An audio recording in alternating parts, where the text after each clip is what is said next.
I think we are going to the moon because it is in the nature of the human being to face challenges. It's by the nature of his deep inner soul we are required to do these things, just as salmon swim upstream. Neil Armstrong. Also one of my favorite quotes. That is not right at all. See, they move stuff sometimes.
Atop the battlements of Castle Curmudgeon, where we mark the 56th anniversary of man's first steps on the moon by saying, God bless America, God bless Apollo 11, Godspeed Neil Armstrong, Godspeed Mike Collins, and God bless the immortal 95-year-old Buzz Aldrin, still going strong.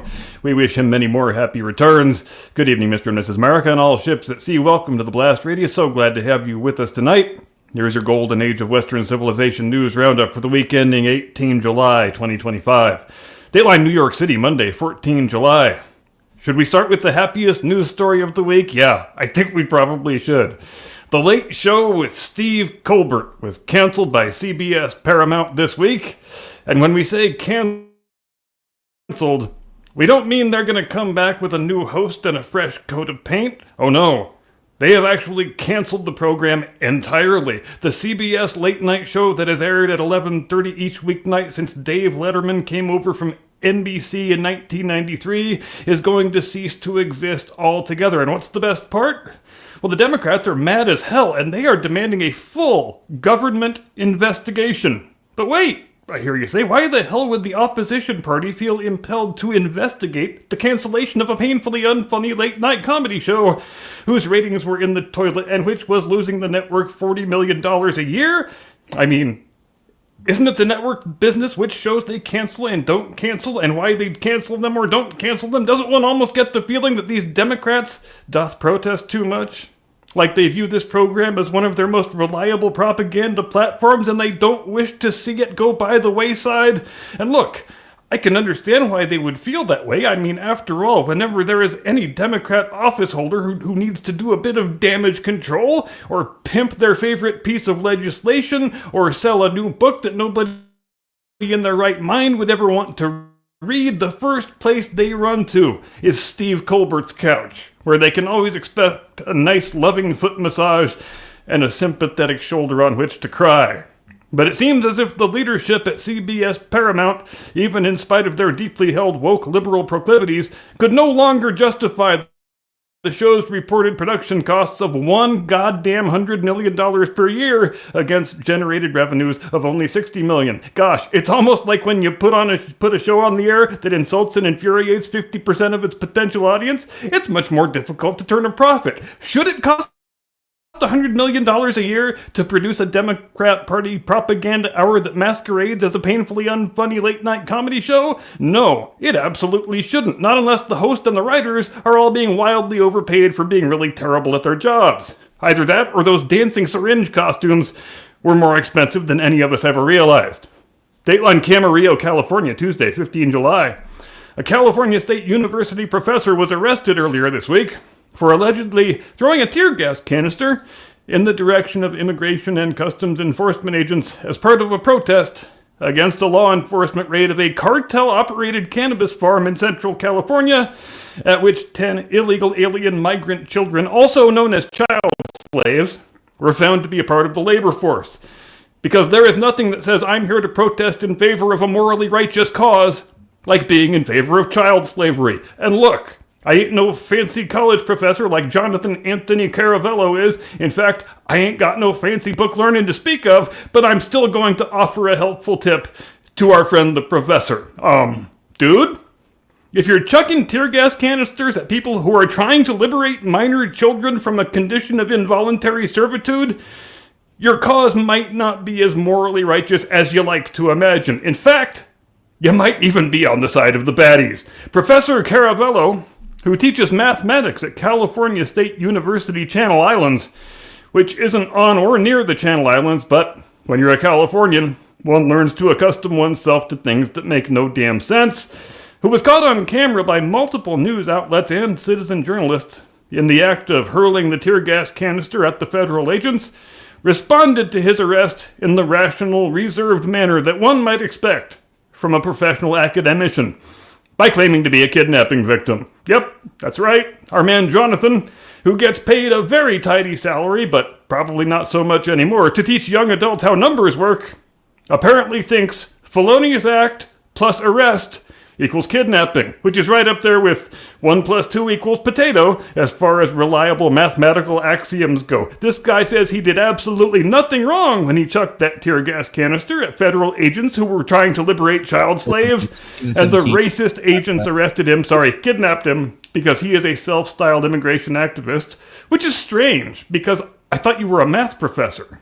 So what, when class lets out, you grab your backpack full of tear gas and spend your evenings trying to protect the sacred institution of child slavery? Is that how that works? Like you're some kind of superhero, like you're child slavery man? Again, just so we're clear, if the thing you're protesting for involves making sure child slaves remain in slavery, you might not be as morally righteous as you seem to think you are. So great work, Jonathan. We're going to follow this story very closely, and you keep advocating on behalf of the child slavery industry. From federal prison. Dateline Delaware, Wednesday, 16 July. Our old friend Hunter Biden suddenly returned to the public stage this week, the timing of which seems a bit weird. Almost like he thinks he needs to do a bit of preemptive damage control, since that pardon that he received from his old man was probably signed with the auto pen and thus likely to be ruled potentially null and void. You know, he sounds like a man who could really use a nice soothing foot massage on Steve Colbert's couch. And you better get it while it lasts, dude. I heard that couch ain't gonna be there forever. As it was, the best public platform to which he was able to gain access was a podcast, since everybody's a fucking podcaster now. Hosted by Democratic National Committee Chairman Jamie Harrison, under the auspices of the notorious fake news sludge factory known as The Hill. And I'm sure that podcast gets just dozens and dozens of views each week. Oh, what's that, Jim Eagle? This was the debut episode? And the guest was fucking Hunter Biden? And who said you were allowed to speak in the middle of the roundup anyway? I didn't authorize it. Go practice your fucking saxophone. I'm trying to make you a star. So Hunter's got a big theory, apparently, on why the Democrats got their ass kicked so badly in the election last year. He says it is because they just weren't loyal enough to the semi-animated cadaver of his father, the last living segregationist Senator Joseph Robinette Biden Jr. But don't take this reporter's word for it. Let's hear it from Hunter's very own crackhole. Quote, "You know what? We are going to fight amongst ourselves for the next 3 years until there is a nominee. And then with the nominee, we better as hell get behind that nominee. And I will tell you why we lost the last election. We lost the election because we did not maintain loyalty to the leader of the party. That's my position. We had the advantage of incumbency. We had the advantage of an incredibly successful administration." Sorry. "And the Democratic Party literally melted down," end quote. And hey, if you are able to state in public with a straight face that the Joe Biden administration was incredibly successful, I'm going to go ahead and reasonably conclude that not only are you still smoking a metric fuck ton of crack every day, but there remains a non-zero possibility that I still might have to write Hunter Biden's Cocaine Blues Part 2. But don't think of that as a threat. Think of it as an opportunity. Because that video will get drastically more views than your little podcast appearance ever does. Dateline Washington, Thursday, 17 July. Boy, the tail end of this week was a real bottomless pit of scandal for the Biden-Obama gang, wasn't it? It's like they always say, when there's a really terrible story that confirms all of the suspicions of your enemies, that fully vindicates all the people you used to call crazy right-wing conspiracy theorists, bury it on a Friday. Or a Thursday, as the case may be. Sometimes these things pile up so quickly you can't fit them all into a Friday the way you would prefer to. Happens to the best of us. Oh wait, no it doesn't. Because the rest of us are not corrupt, lying fuckholes. That is you guys. So Thursday brought the news that in late 2016, after they had already lost the election, the Obama administration engaged in what Director of National Intelligence and former Democrat presidential candidate Tulsi Gabbard describes as a, quote, "treasonous conspiracy to manufacture intelligence in order to create the false impression that President-elect Donald Trump was a Russian intelligence asset and that Russia had directly interfered in the 2016 election by means that they never seemed to have much interest in explaining. And this was all to ensure that Trump that Mrs. Clinton defeated Mr. Trump. And there's a memo from the 8th of December 2016 that DNI Gabbard just declassified, an excerpt from that day's presidential daily brief that contains the following assessment from President Obama's own intelligence officials, quote, "We assess that Russian and criminal actors did not impact recent U.S. election results by conducting malicious cyber activities against election infrastructure," end quote. And this December memo follows on from an earlier October memo, which was prior to the election, that stated, quote, "We assess that Russia lacked the intent and capability to hack U.S. elections, period," end quote. So did the Biden-Obama gang listen to the assessments of their professional intelligence analysts? Of course they didn't. They buried those assessments at the bottom of the deepest trash can, then they set the trash can on fire, and they kept right on running with their 100% bullshit narrative that they damn well knew was 100% bullshit. Why? Well, because they were pissed off that Trump beat them and they wanted to destroy his presidency by any means at their disposal. You know, because they are such very patriotic Americans who have such deep and abiding respect for institutional norms. And you don't need me to tell you how many people fell so hard for the Trump-Russia narrative because they just didn't want to accept that Trump really had defeated Mrs. Clinton in an election that was supposed to be just a formality, a necessary prelude to her inevitable coronation as the first woman president. And you remember how these people used to act if you pushed back on any aspect of their deeply held belief that Trump was a Russian intelligence asset and a bought and paid for Putin stooge. Well, obviously, the only explanation for that is that you are also a stooge for Russian intelligence. So what's the weather like in Moscow today, Vladimir? Seriously, if I had a nickel for every time some crazy person said that to me, I'd have several dollars. And if you heard a strange sound in the middle of the night on Thursday, that was Senator Adam Schiff dropping off the face of the earth for at least the next several weeks. Dateline Washington, Friday, 18 July. So which story this week was so bad for the Biden-Obama gang that they saved it for Friday and dumped the Trump-Russia hoax thing onto Thursday? Well, at the risk of telling you fine people more things you already know, because you weren't fucking born yesterday.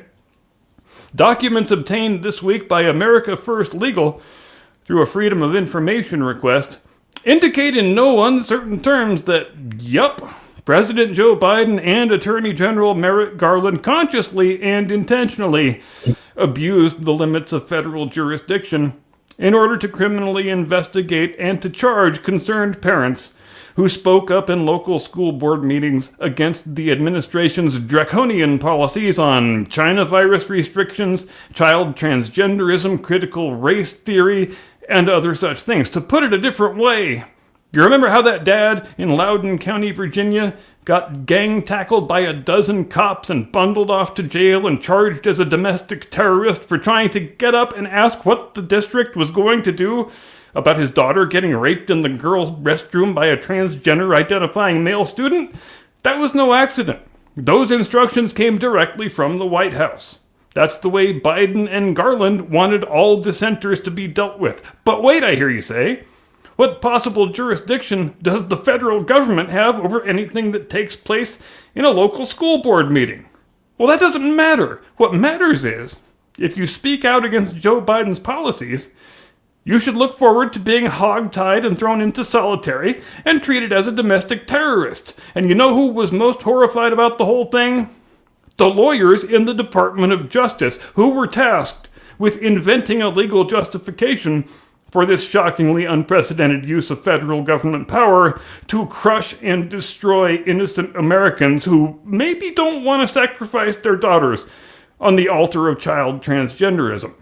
An internal DOJ email obtained by AFL from one concerned lawyer to some of his other colleagues reads as follows, quote, I read the letter from NSBA, the National School Board Association, and looked at the provided links for a handful of footnotes, and it appears to me that the vast majority of the behavior cited cannot be reached by federal law. I only saw 3 stories that involved what maybe sounded like a possible true threat. Almost all the language used is protected by the First Amendment. The main issue seems to be the disruption and obstruction of the school board meetings, which can be reached by local trespassing laws or disturbance of the peace laws, but nothing remotely federal. End quote. So it seems we are ramping up an awful lot of federal manpower for what is currently non-federal conduct. So they wanted to forcibly crush dissent. They wanted to do that very badly. They wanted to make a criminal out of anybody who dared oppose them. And they instructed the DOJ lawyers to reverse engineer some justification, any justification, for doing it. Is that supposed to be how the rule of law works? Nah, pretty sure it's not. I'm just glad these guys have such a deep and abiding regard for those institutional norms they're always telling us about. For I shudder to think what it would look like if they just didn't give a shit. And with that, another roundup comes to an end, and I now transmit you into the loving hands of my distinguished colleague, your illustrious co-host, a man you will never see dressed as a dancing syringe, the one and only, your friend and mine, Mr. Caucasian Sasquatch. I screwed the pooch. I'm sorry. I had to adjust my camera. It was horrible. It was getting on my nerves. Where's the buttons? I need all the buttons. The buttons. This one. Incoming!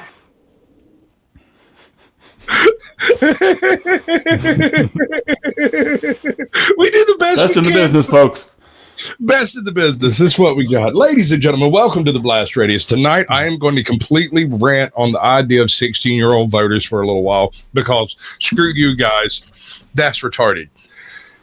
Also, we're going to take us a look at an old video that Caps brought up that is something to do with heels, wrestling, and like the functionality of heels and what are they called? Baby We're going to wrestling school, goddammit. Going to wrestling school, goddammit. That's what we're doing. Also, I went and dug up a little something over here from the Lotus Eaters, and I've got a couple of clips out of it we're going to listen to because it's not just me, folks. Now, 16-year-olds, what were you doing when you were 16? Were you plotting a revolution? Were you designing a new engine that goes 60 miles to the gallon? What I bet you were playing Nintendo in your mama's basement, sucking the Cheeto dust off your damn fingers. And that's exactly what the 16-year-olds are doing today. And these, ladies and gentlemen, these are the people. And I got nothing against the kids, don't misunderstand, but these are the people that are going to vote to destroy the Western civilization. This is the slippery slope in action. The Labor Party and the Conservative Party, what are they called? It's just a Conservative Tories. Party, right? Tories, right. The Labor Party and the Tories over here are kind of doing this thing where they've just added a huge section of voting population that are trapped inside their school systems and will definitely be subjected to basically state-funded pressure to vote certain ways. Now, everyone knows that these institutions tend to institutionalize the children, and you end up with this weird straight from high school to prison concept that a lot of people are trying to say is not real. It might be. We can't tell. But when you give these children the right to vote, you also have to give them the responsibilities that come with that. Namely, draft, representing oneself in court, fiscal responsibility of enfranchisement, and the legal liability of one's actions. No more can you go and hook up the parents and say, y'all were bad people, we're going to have to fine you. You've got to deal with children. You have to convince the state, which apparently is already convinced, that these children are not only capable of voting, but responsible for their own actions.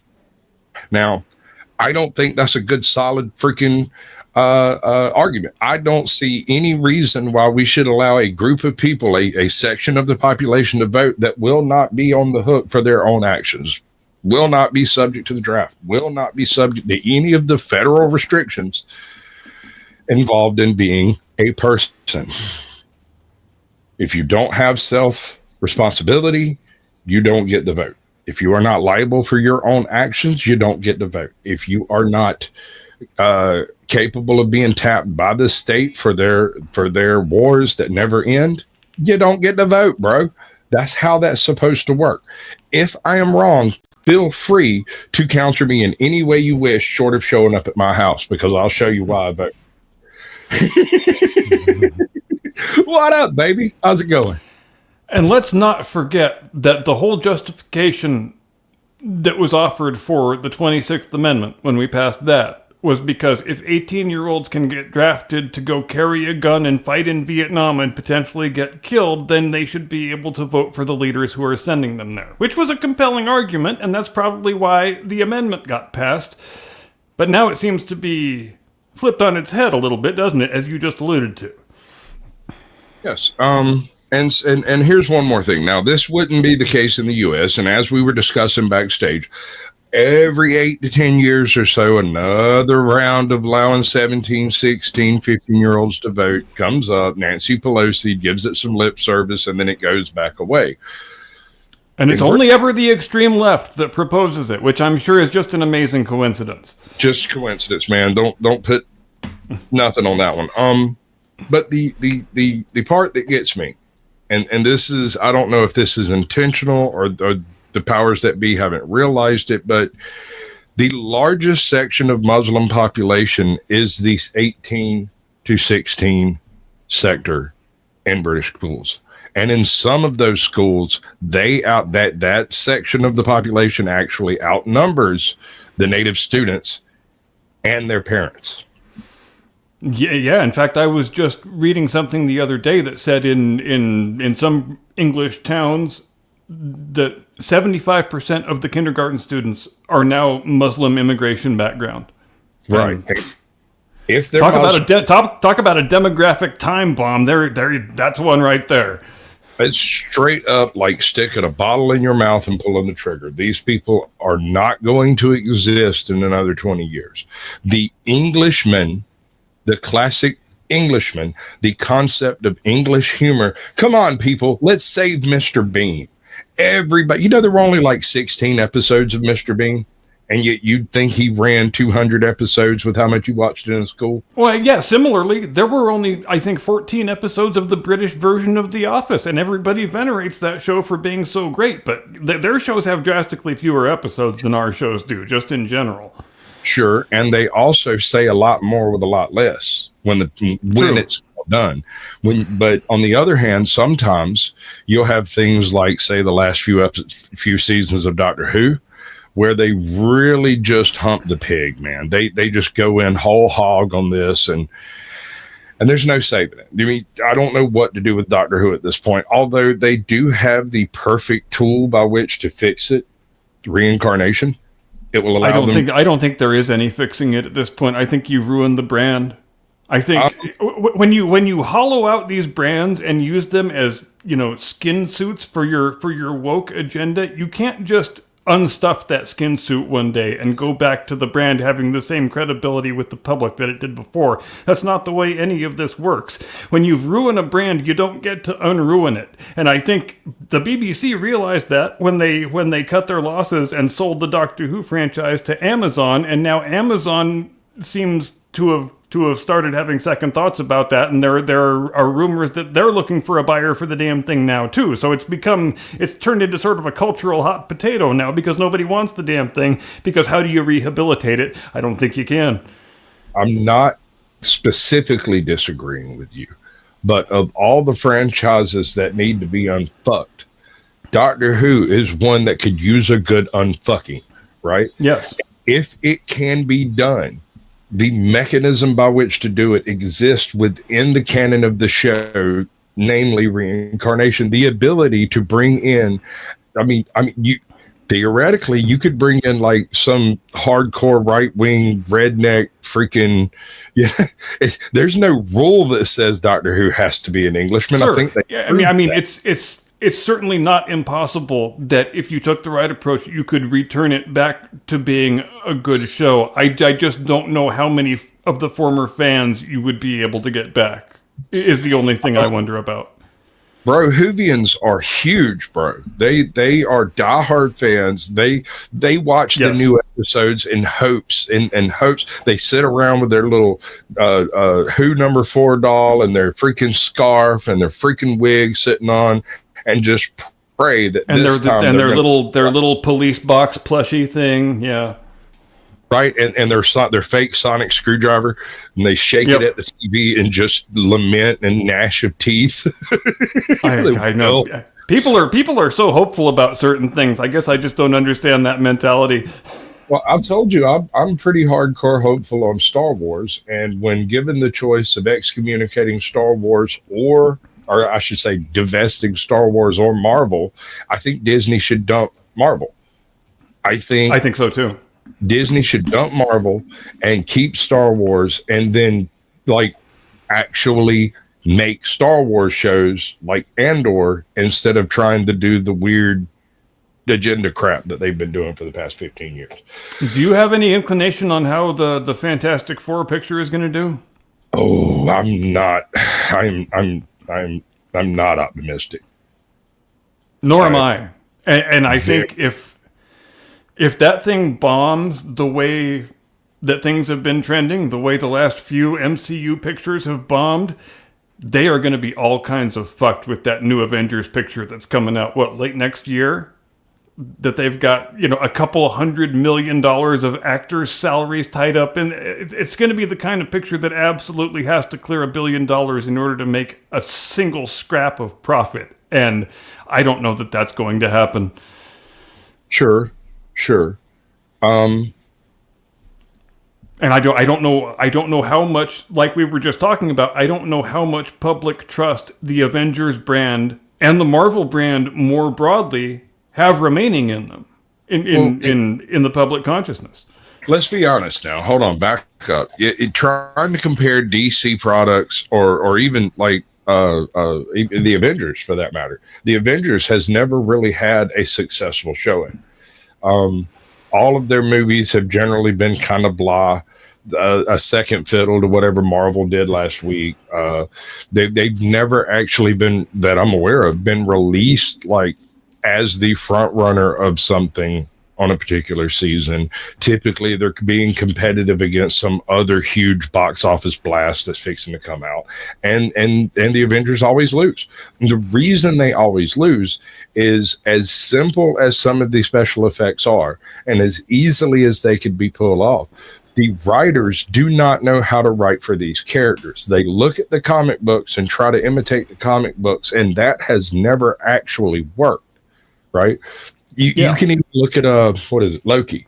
The Loki series was a very, very strong attempt to imitate directly the comic books. And while I like that show, as woke and retarded as it is, I really like the Loki character. I like the character that he brings, the acting he brings to that character, and I really love Easter eggs. And that show has tons of actual Marvel Easter eggs built directly into it as part of the nuts and bolts. Yes, it's a bunch of member berries. I fucking love it. Sue me. You know, you've just in. Sorry, go ahead. It's not that I dislike the rest of the franchise. It's specifically the fact that I really like that actor. I kind of dig the script. I like the way they used the characters in the script, even if it's all trash. It was well-made trash. Go ahead. You've indirectly alluded a moment ago to one of the things I found interesting about this wrestling school video, and one of the reasons why I wanted to watch it and talk about it, because as you just mentioned, in the way these superhero action films are put together now, it's very much all about going through the technical motions of making the CGI and the explosions and the big action scenes. And that's largely what has happened with pro wrestling in recent years. And that's what Al Snow in this video is trying to get across to these kids who are in their first day in wrestling school, and they think they're ready to get in the ring and start hitting the ropes and bumping around. And instead, they spend the whole day listening to a man explaining that they don't understand jack shit about anything, because part of the art form that has got lost is that, yes, the wrestlers today, they are much more physically talented. They are able to do moves and sequences that guys in the old days didn't used to be able to do, but there's been a price paid for that, and the price paid for it was the whole aspect of ring psychology and telling a story during the match. And I think it's much the same with these pictures that we're talking about. Yeah. The ability to tell the story in question instead of the praxis of your agenda has been completely lost in modern Hollywood. It's very rare, in fact, that you come across a story that makes contiguous sense. And if you find one and you go and look back at who wrote it, you'll find out that it's usually some new person in Hollywood, some guy who just popped up, made a movie and left, or made a movie and then made some woke trash. That seems to be the choice. The first movie barely makes the cut, right? It's better than everything else out there that has billions and billions of dollars spent on it, but it's still a low rent movie. And then they get their teeth into something serious, and immediately the bean counters come in and start slamming on. You know. All right, so. And I don't think it's lost on anybody that if the best Avengers picture is actually not an Avengers picture, it's Captain America: Civil War.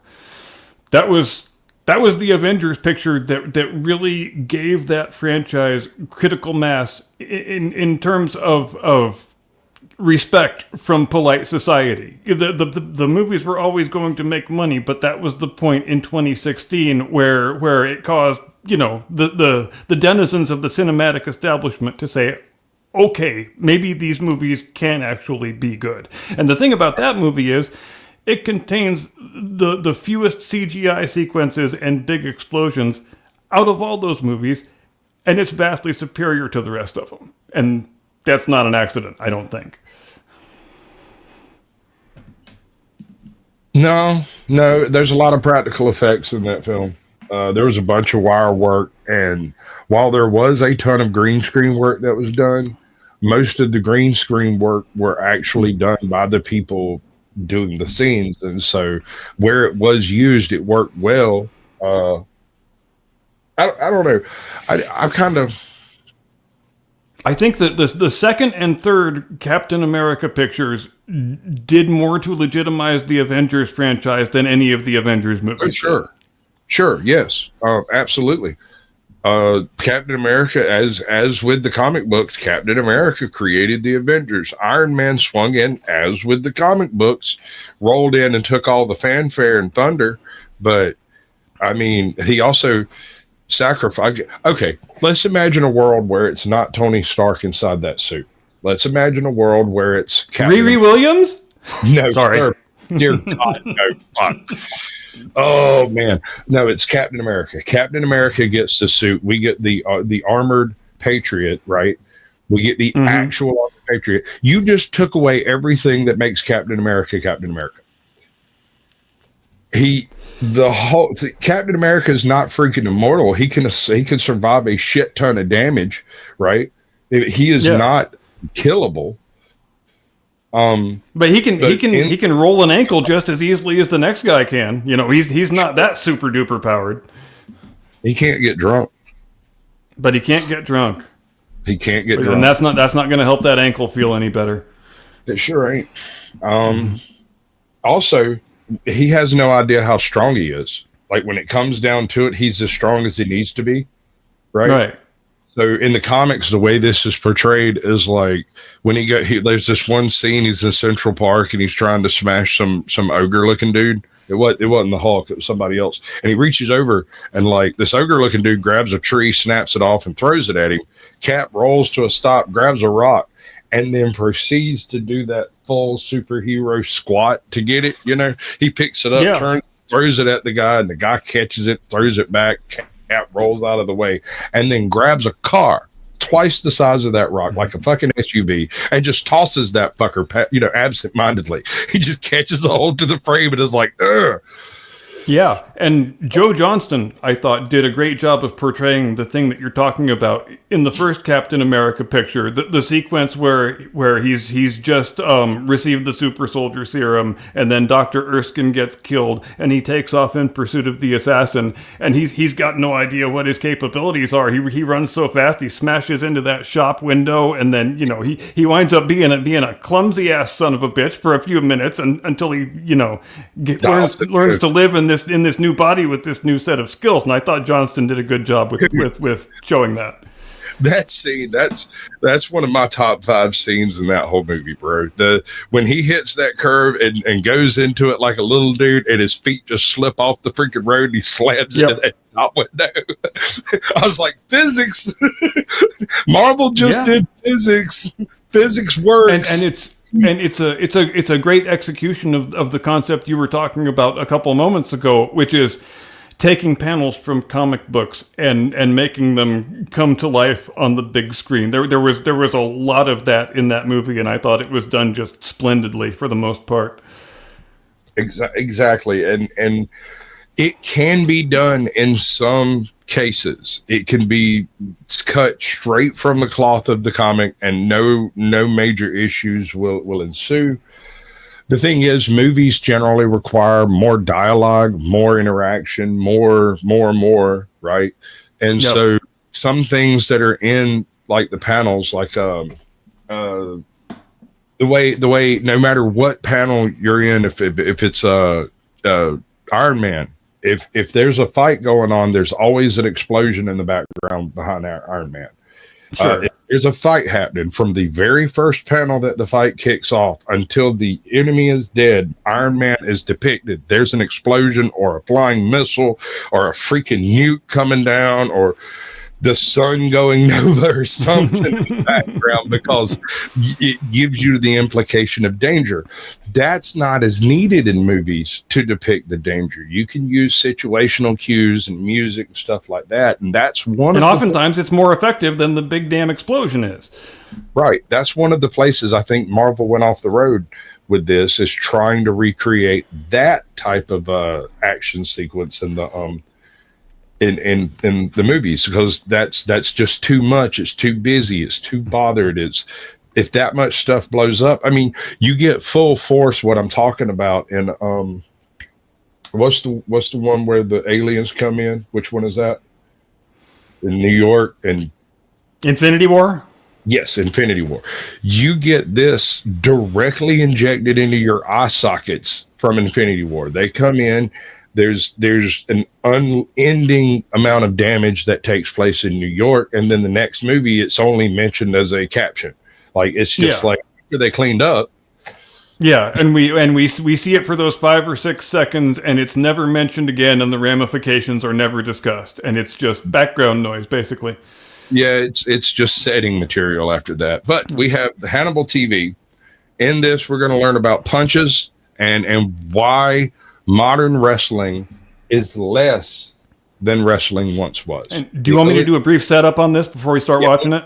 Do the thing. All right. The guy we're going to watch is named Al Snow. If you were watching WWF back in the Attitude era, you know, between say 98 and 2002, you know who Al Snow is. He was the guy he actually had a few different gimmicks for quite a while, and then the gimmick that finally gained him traction was when he started playing a mentally unbalanced guy with "Help Me" written across his forehead, and he would go around with a disembodied mannequin head. And you know, the thing that got him over with the audience, let's be honest, was people liked to chant, "I want head," and that's fine. There's nothing wrong with that. But Al Snow, his actual role in the company back then was much more important than just a mid-card guy who never got close to the world title picture, because you need guys like him in the company to have the role of being a good, solid worker whose role is to make the young guys below him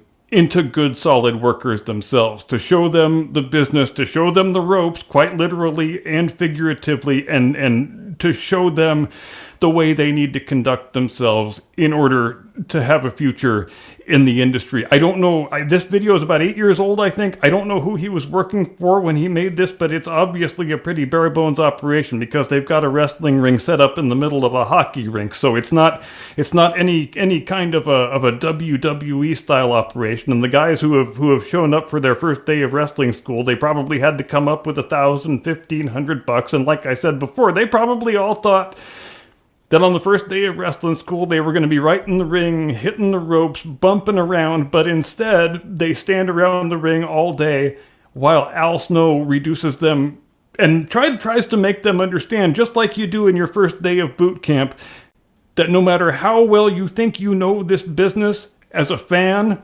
you don't know jack shit about anything. And that's why I think this video and videos like it have utility beyond the particular trade knowledge that is being imparted. So let's start it. All right. I watched about 3 minutes of this and realized what you were getting at with it, and decided to let the rest of it. Oh, and for our lady viewers, I will warn you in advance that there are a couple of very crass sexual references in here. Yes, I hope you enjoy them. Also, Darren, I lost it.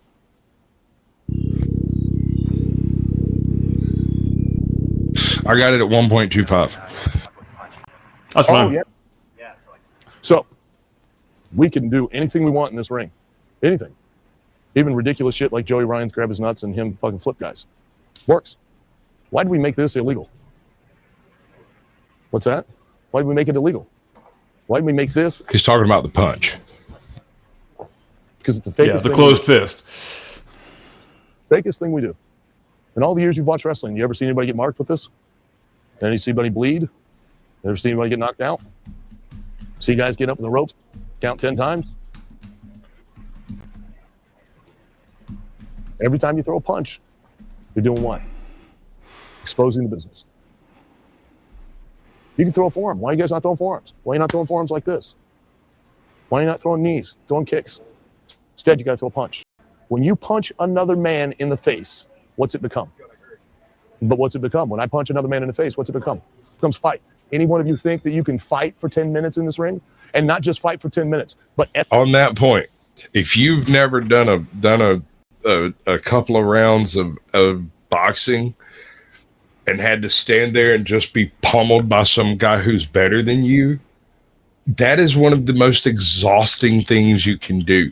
There are very few things in this world that compare to the amount of freaking just exhaustion that puts on you.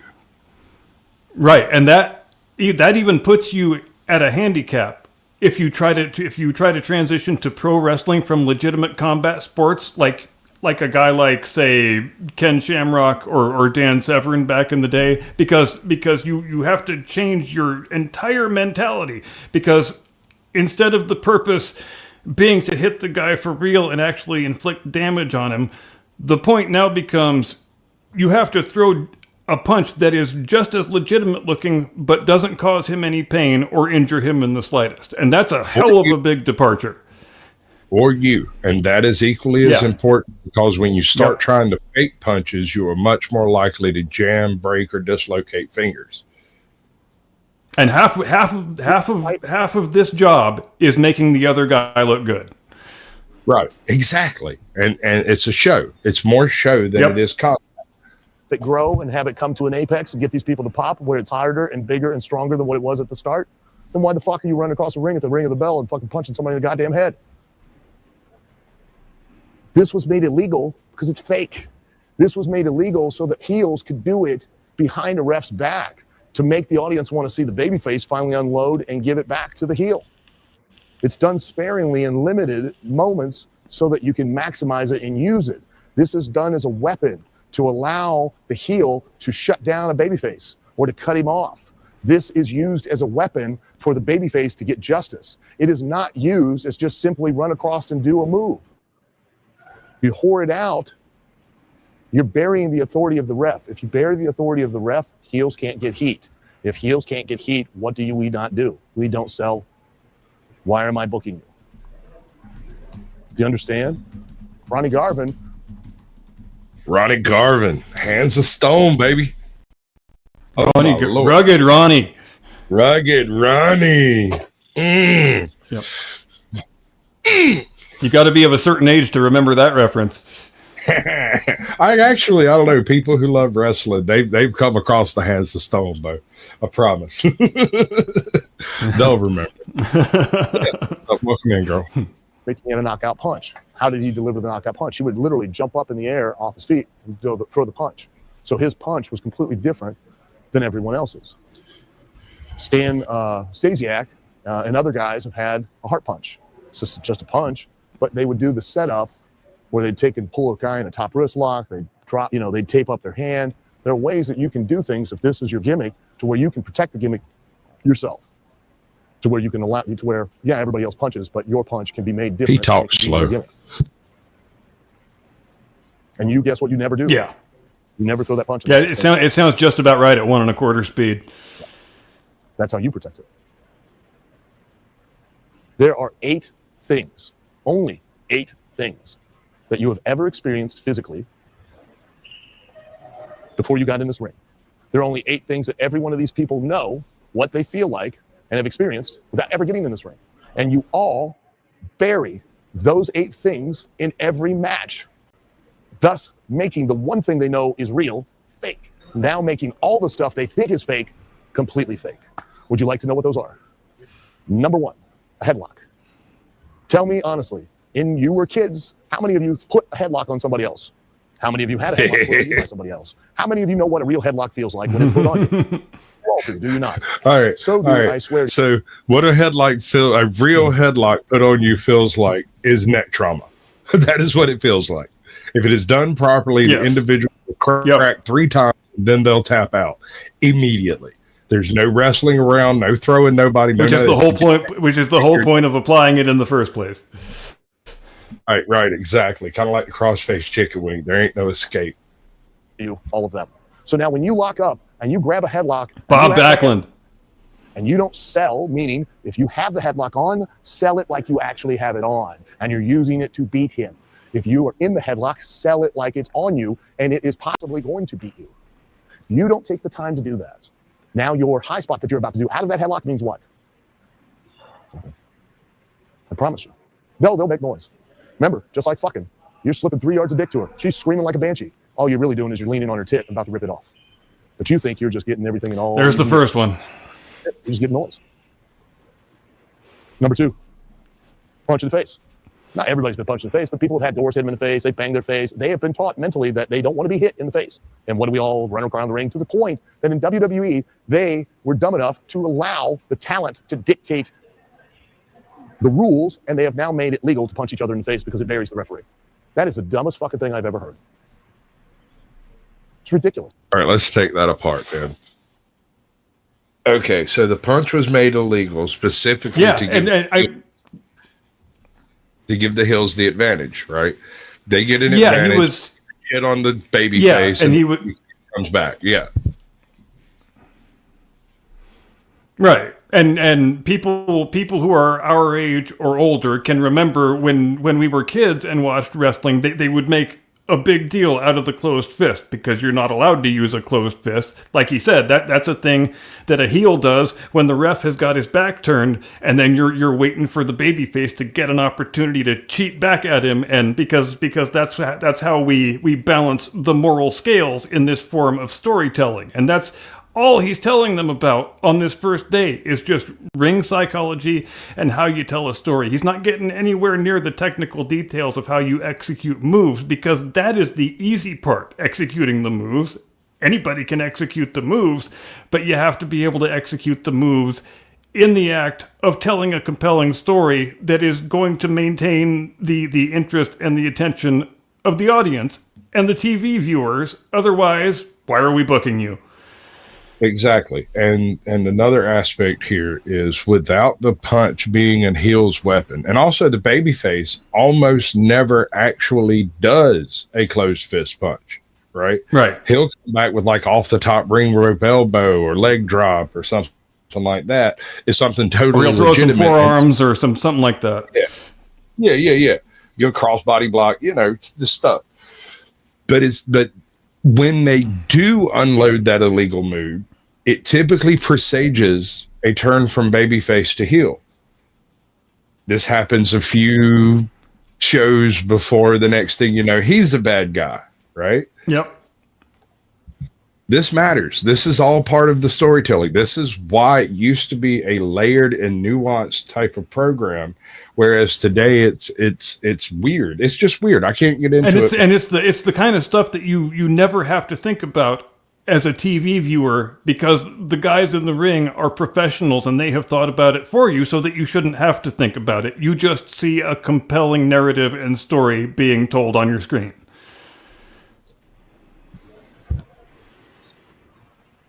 Being choked. If you lived in a trailer park, you've had that happen.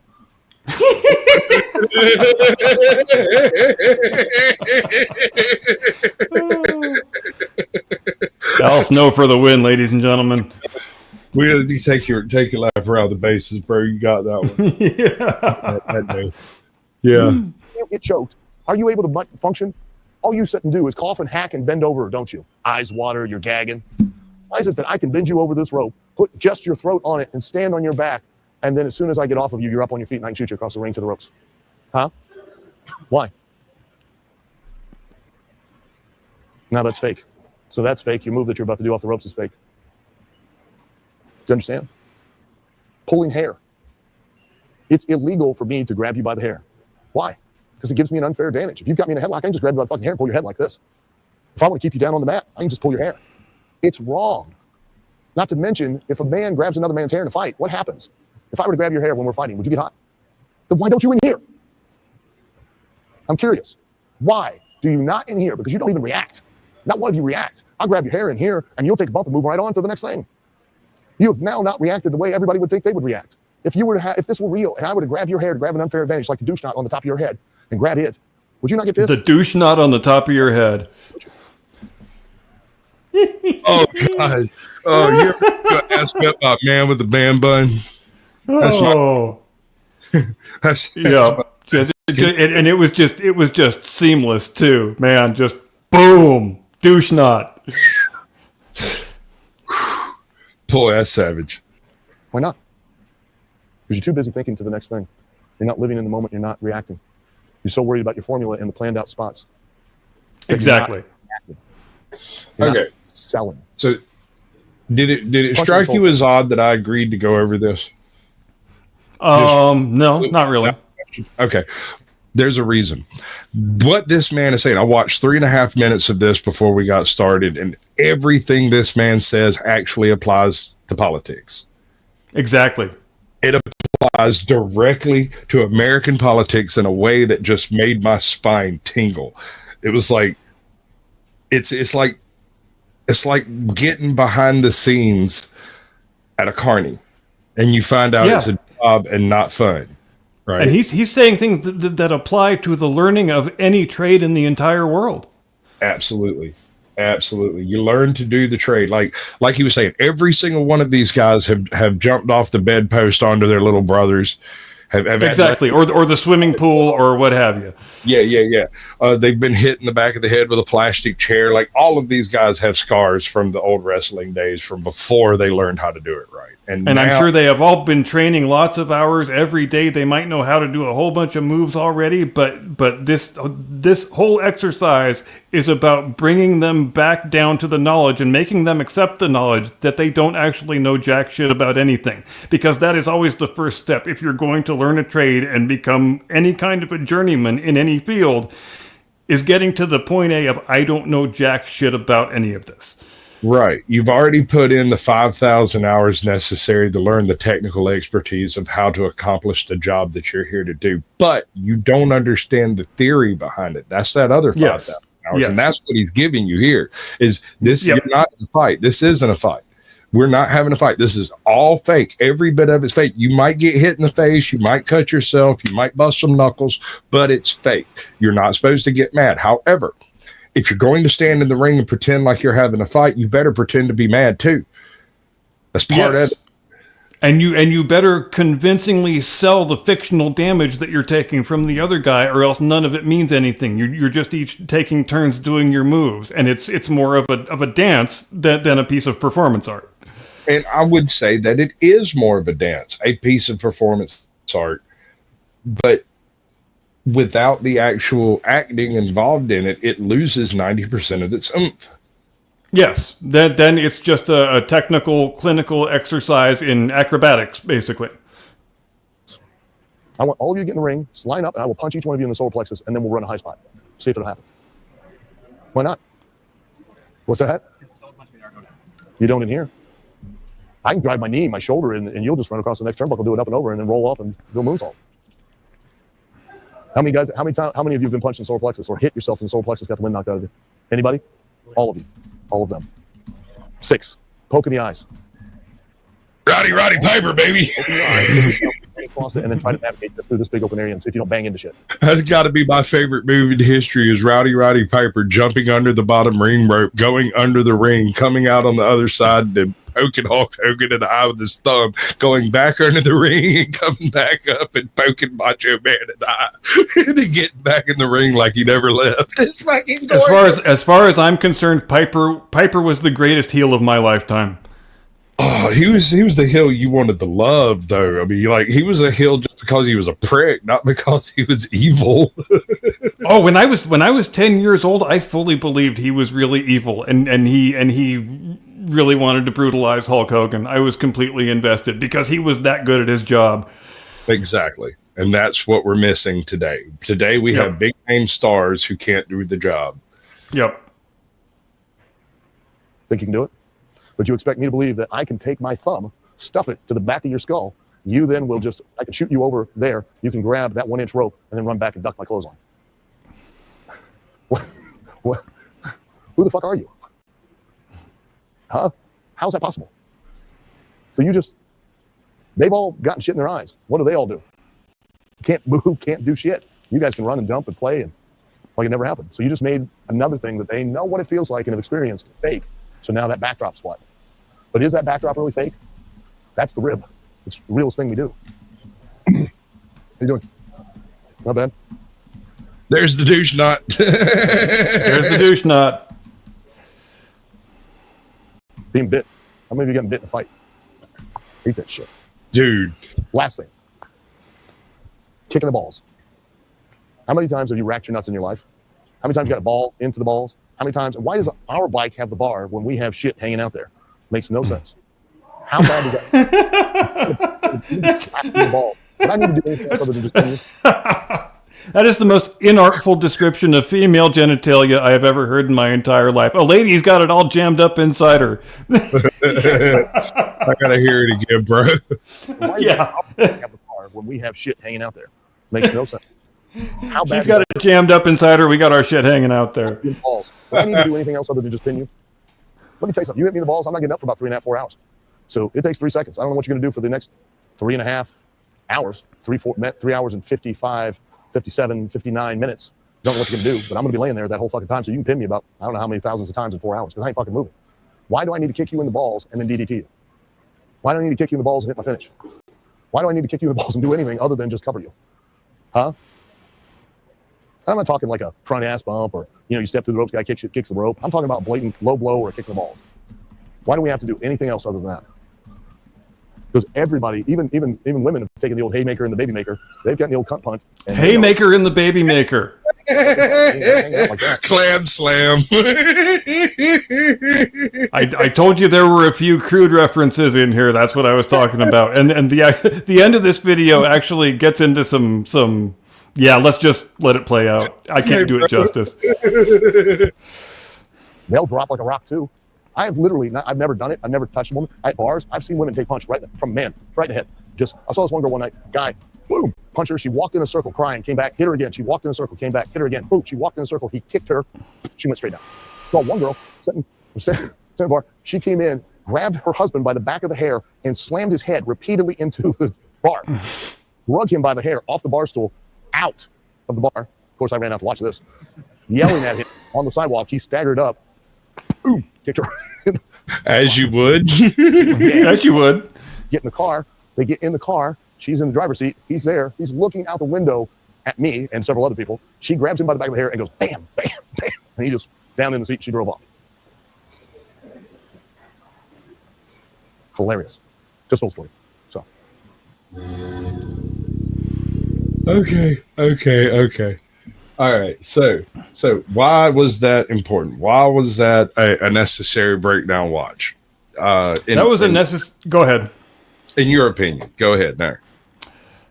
Because as we alluded to a moment ago, that there are principles being imparted there that extend far beyond the wrestling ring, far beyond the wrestling business, and into, like I said, any time you are trying to learn a trade from the ground up, even if you think you're pretty good as an amateur, if you're going to try and be a professional at that thing, that is an entirely different thing, and you have to reconcile yourself to the fact that you don't know jack shit about anything on the first day. And I'm sure in wrestling schools that does a lot to weed out the good ones from the bad ones right off the bat, because I am sure there are some guys who get there, as there always are with young men, who think they already know everything about everything and don't have anything to learn, and I already know how to do all the moves, just get me in the ring and I'll be the best athlete here. But it's not about being the best athlete here, because some of the most memorable men who have ever worked in this industry, they weren't in the top 10 or 20 or 30 best workers in the ring, but they were the most compelling performers, because doing the moves isn't the only thing. And like I also said, half of the job is making the other guy look good. Two specific examples: Ric Flair and Shawn Michaels. Those guys are both legends, but they are not legends because of any signature offensive moves of their own. They are legends because they bumped so well for the other guy and sold the other guy's offense so superbly. That's absolutely. And in politics, it is virtually an identical dynamic. You have a whole bunch of people over here in the blue that are talking a bunch of trash about different things they want to do. You got a bunch of folks over here in the red that are talking trash, and both sides are trying to convince you that the other side is a heel, that they're all evil, that they just hate and hate and hate and can't get enough of it. We're the baby faces over here. Trust us. Trust us. We are. We got to be. If we're not, we're on the wrong side of history, and history can't tolerate that, because we are the bestest, right? Right, guys? Right? Right, guys? Right, guys? I need a soy jack. I didn't get a harump out of that guy. Didn't get a harump out of that guy. Fucking places, saddles. It'll never get. Not between me and you. Most people, they have a song that they sit and hold hands. Me and you just laugh uproariously at Blazing Saddles, even when we're not together. It's true. But seriously, what I'm getting at is the fact that it's all show. Okay, let's take this to a slightly different trade. Let's go to, say, carpentry. Did you know that the best carpenter I know can't get a job? The man is a phenom with wood, can build absolutely anything you can show him at a distance, and he'll just walk away and go build it. But he can't hold a job. But because it's not just about doing the moves. Right. It's not just about doing the move. It's also about talking to the homeowner, talking to the boss, talking to the guy that writes the checks, getting the right material, doing all the other things that are necessary. And if you can't do all the necessary things, guess what? You don't get to be a contractor. You have to go do what other people tell you when they tell you to do it. And this is the situation these people are in right now. They have to do what they're told or they won't get on the card. Right. That's We can use the same example of being an amateur mechanic. I am a really competent amateur mechanic when I've got a good set of tools and a very detailed video of a real mechanic doing the same procedure I'm trying to do on the same engine.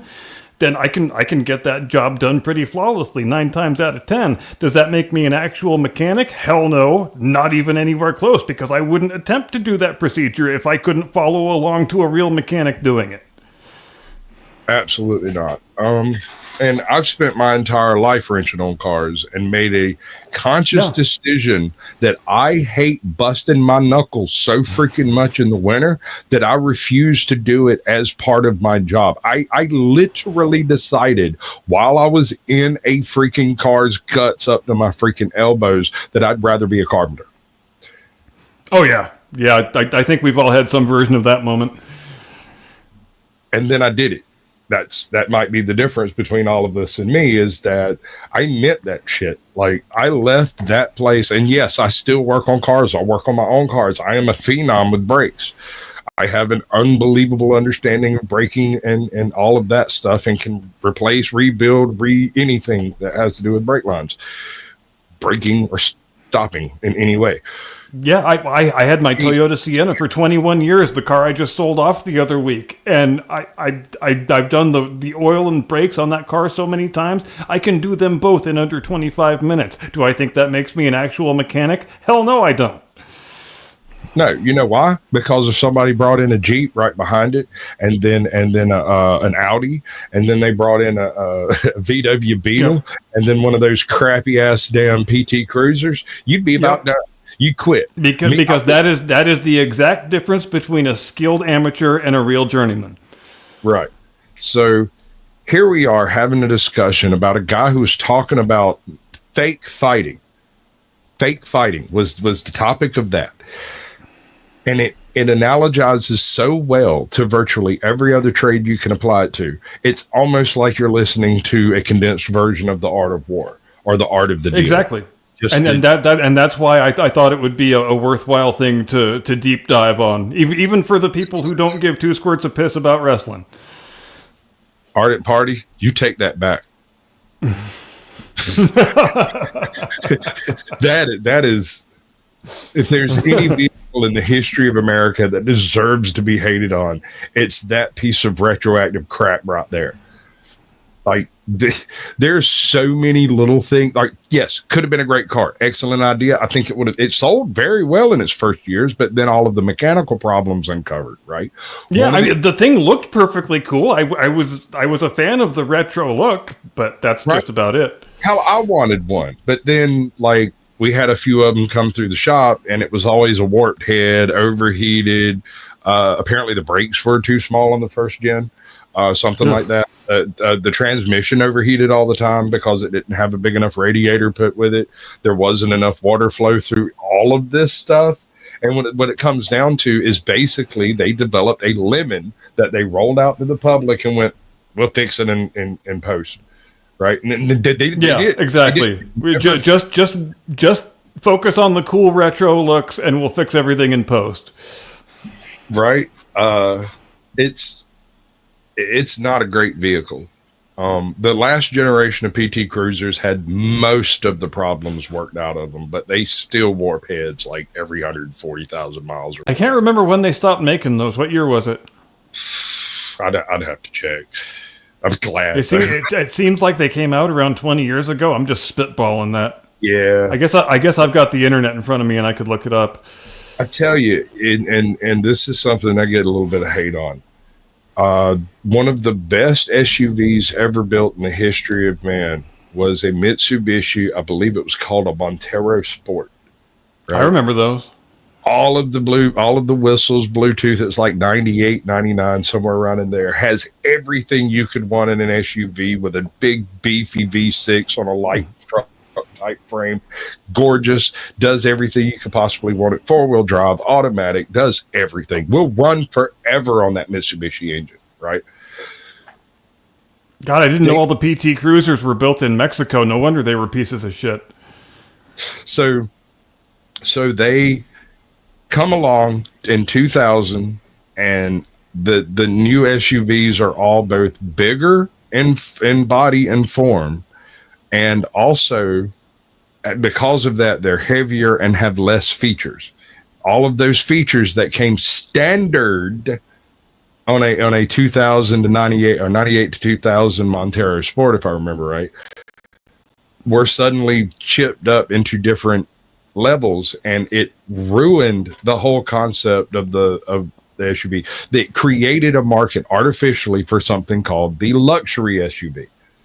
Mm-hmm. And yet, for like $12,900 cash, you could drive away with one of the most luxurious vehicles ever penned by the hand of man.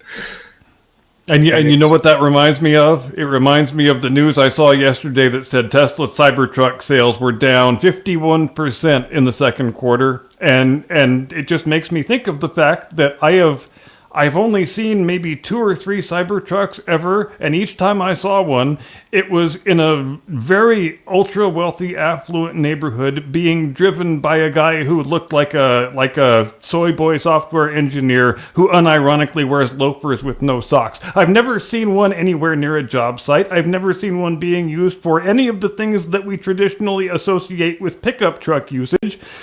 So is it really just a fucking funny looking status symbol for the wealthy? Of course it is, because the next time somebody says, you know what I need? An electric pickup truck will be the first time. Right. Have you checked out a Rivian? No. All right. So a Rivian in truck parlance is basically what you get when you take one of those turbo diesel nut jobs and tell him he can only have an EV, and he's got way more money than sense. You have a 6x6 electric vehicle that can climb the Eiffel Tower. I mean, I'll admit it, it's a badass, but you have any idea how heavy that thing is, bro? It takes a lot of batteries to turn those motors. Those big ass wheels do not volunteer. I know. And what market niche do you think you were attempting to fill by making it in the first place?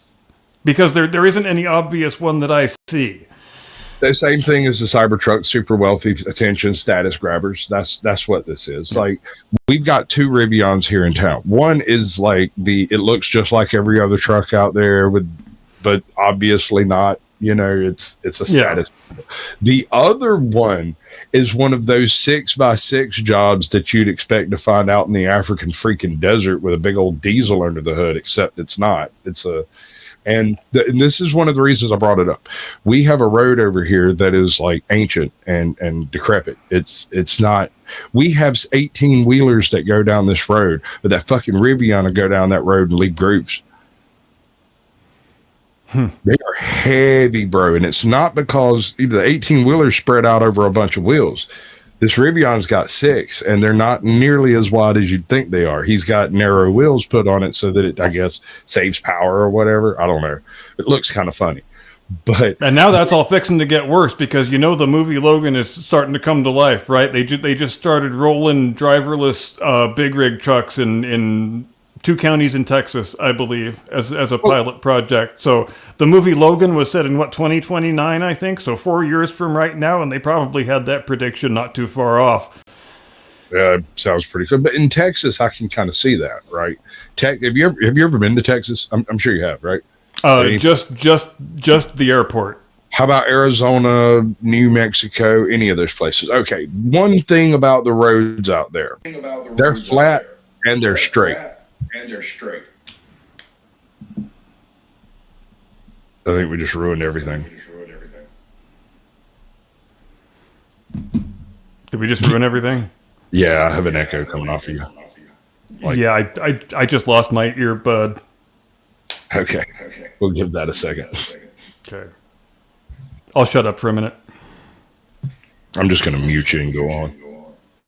So, now we have these hugely heavy freaking skateboard battery packs that are running around. Our infrastructure in place have nothing to do with this type of technology. Our safety features on our roads, these things running 65, hitting a guardrail, go straight under it. It just shears off the concrete posting below it, goes straight under it, and you're back to the mid 30s when you had the straight eight, the original PT Cruisers, the old straight eights running down Suicide Hill and finding out that there's 3 other cars out there 15 years later because someone else ran into the pile of cars and no one had noticed them. That woman that was missing for 2 years, yeah, she just ran off of Suicide Hill over there and nobody checked. They didn't know to look. That's the kind of crap we're going to end up having to deal with is vehicles going off the road and there being no sign of how they got there or how long they've been there. None of that. Now, I know that sounds nuts, but you got it figured out. You should be able to. I got no more juice left in either AirPod. Oh, that's suicide. Sorry. That's fine, dude. Like, I'm lucky to have juice left in any pod. But seriously. So you're gonna have to go touch to talk. How about that? What do I have to do? Okay, down here on your little picture under here, there's a button that says mute, unmute. I'm clicking it right now. You have control over that. You do the mute, unmute. Yeah, you got it. All right. Okay. Our infrastructure is not built for any of this stuff. And I'm not just talking about the 15 kilowatt generator that's next to every single charging station. I'm not talking about the huge, massive battery bank that's buried under half of them. I'm not talking about the fact that the infrastructure involved is largely built around the idea of liquid energy solutions. I'm talking about the fact that your design for the skateboard batteries puts these vehicles' center of gravity so low and they're so heavy that if the safety features that we have put on our big rigs and whatnot have kind of got to be applied to these vehicles, because it's rare that you're going to come across something that can plow into the side of say a log truck and then explode with the power of the freaking surface of the sun, burn straight through the chassis on that damn thing and end up being a brush fire for the next 6 fucking months. Unless you can happen to drop it into a local lake, which I'm sure is great for the environment. And then you leave it there for like 6 months, hoping it doesn't catch on fire.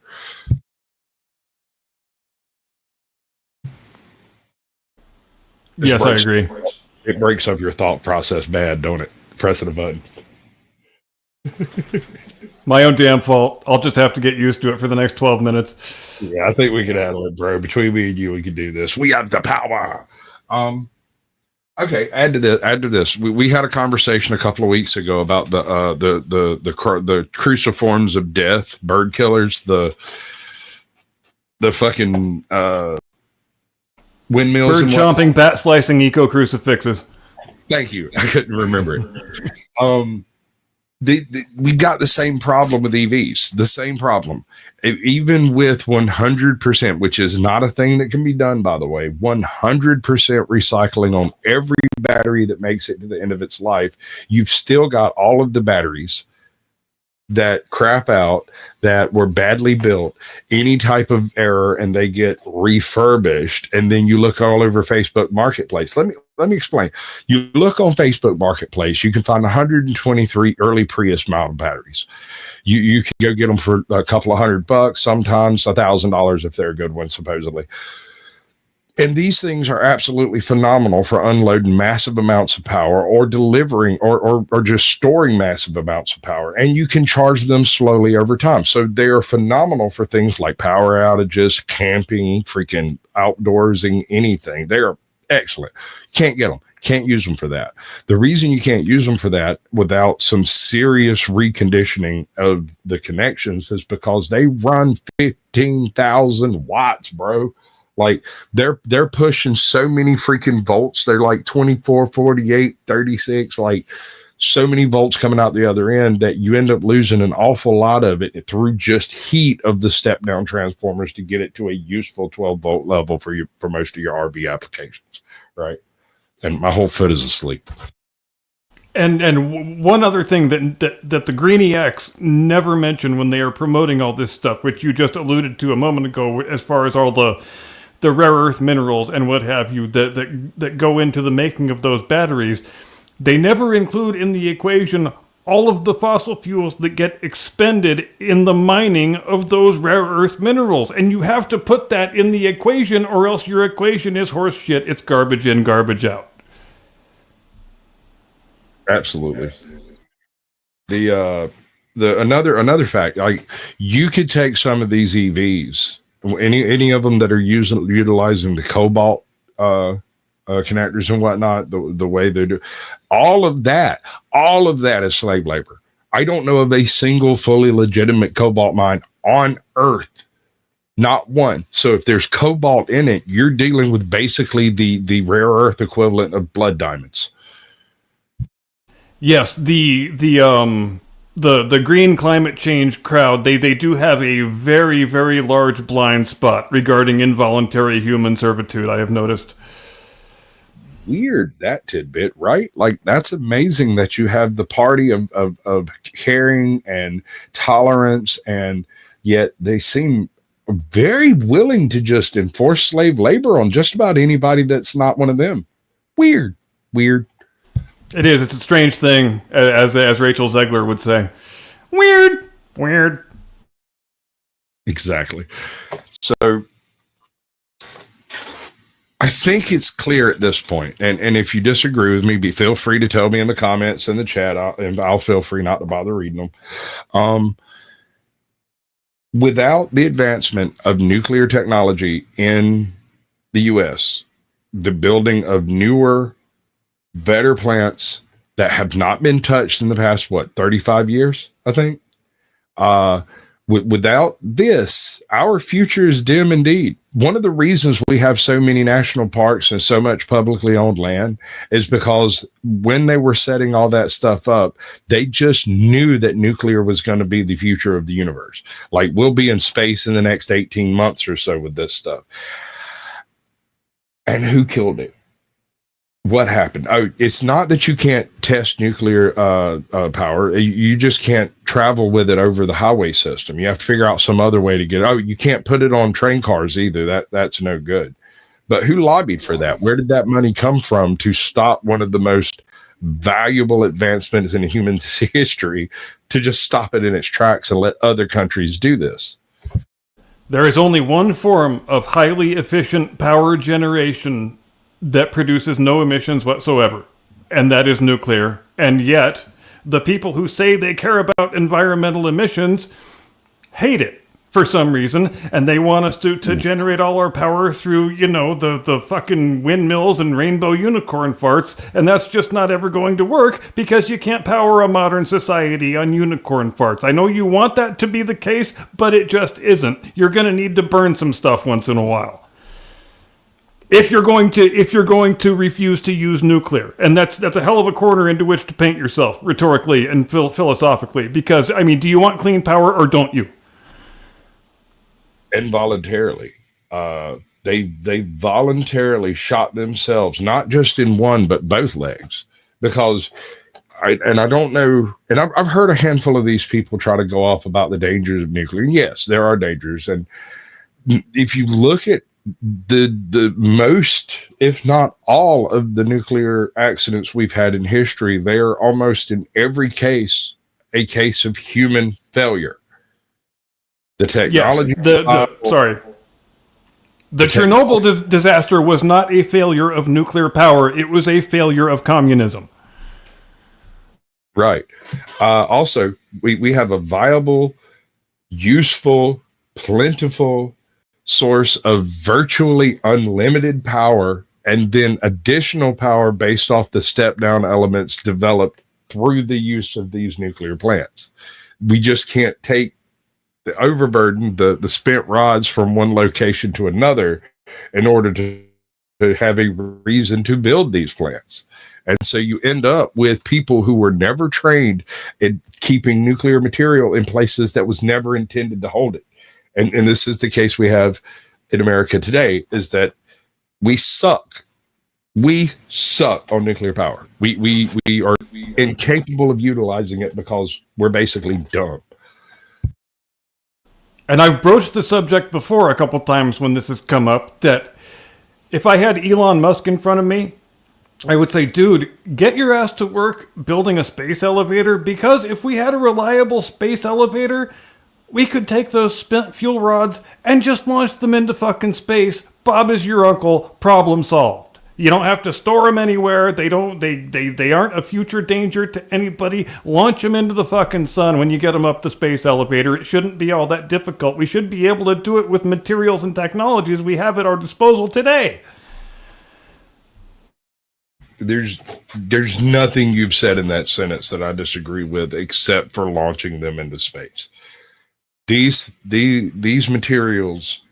So, all right. So I did a lot of studying on this back in my younger years, and it was because I was more interested in the effects of fallout and what that looks like. But in the process of learning about like how fallout degrades over time and what happens to it, they had no choice but to explain to you why it is that nuclear power for peace is so much safer than nuclear power for war.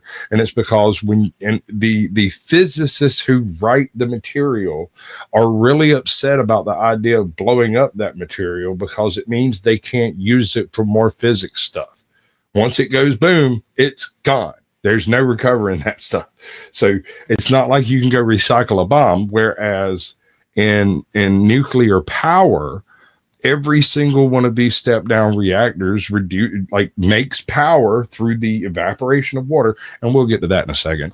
But it's almost perfect. It's not perfect, but it's almost perfect. The whole process ends up, I think, with a cesium-23 that breaks down in like 92 days or something like that.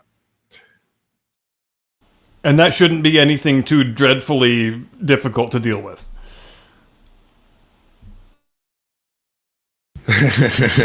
Depleted uranium rods in space. Well, I mean, just make more armor-piercing rounds.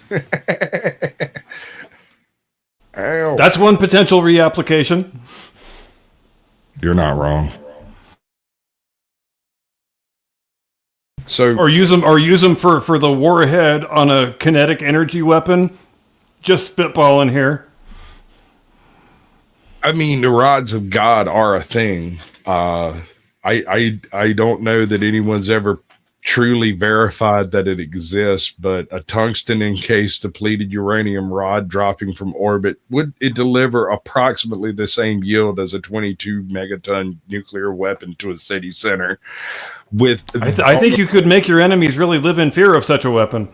Yeah, with almost no fallout. There's almost nothing detrimental from all of that. There's a minuscule amount of depleted uranium. And you can't even really test for it after the fact. Certainly cleaner than any above ground nuclear fission event that has ever taken place in human history by a long shot.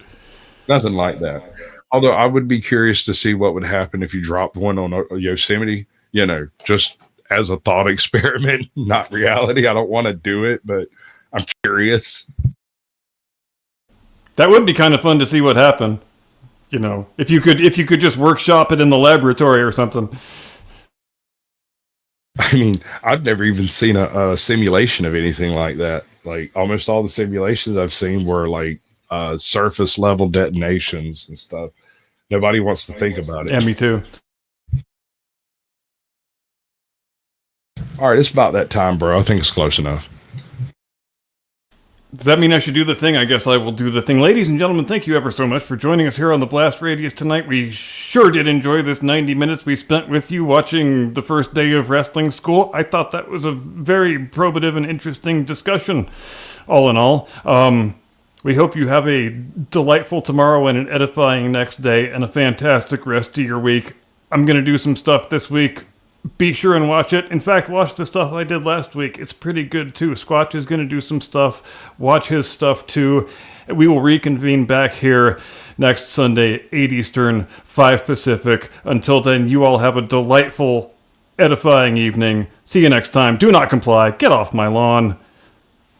Give me the money. Give me the money.